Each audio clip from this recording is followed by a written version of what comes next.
Alors le kayak, j'ai commencé à 10 ans. J'habitais pas loin de Paris à l'époque.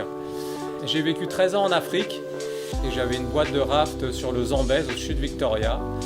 Et après, je suis revenu m'installer ici dans les Hautes-Alpes.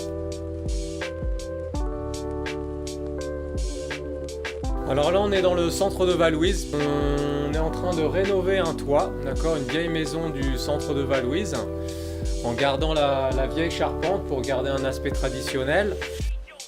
Moi, ce qui me motive, c'est d'aller faire les rivières du coin et de partir tôt, par exemple, avant une journée de boulot, faire ma petite descente avant le boulot. Ça te rend bien zen et il n'y a pas de meilleur moyen de commencer une bonne journée.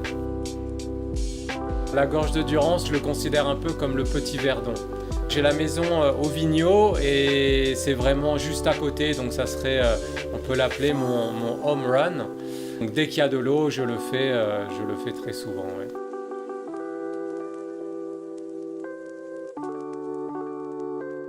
Donc le kayak, c'est comme le ski, il y a eu vraiment ce virage à un moment où la discipline a changé, c'est-à-dire qu'on avait vraiment des disciplines traditionnelles et tout d'un coup, il y a une révolution un peu avec le matériel dont j'ai fait partie.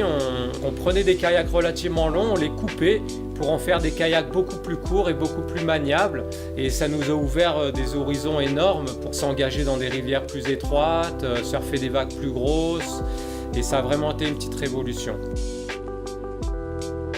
Donc quand on a 20 ans, on se sent un peu invincible. Maintenant, on le sent beaucoup moins, donc je suis plus dans l'optique de découvrir de nouvelles rivières, mais pas de pousser mes limites et de faire des choses impossibles. Non, j'aime bien faire la gorge de Durance. Dans le pays des écrins, on a une concentration de rivières assez importante. On a pas mal de vallées qui se rejoignent au niveau de l'Argentière et chaque vallée amène une rivière. Donc on a vraiment des rivières qui sont adaptés aux kayakistes débutants comme aux kayakistes très confirmés.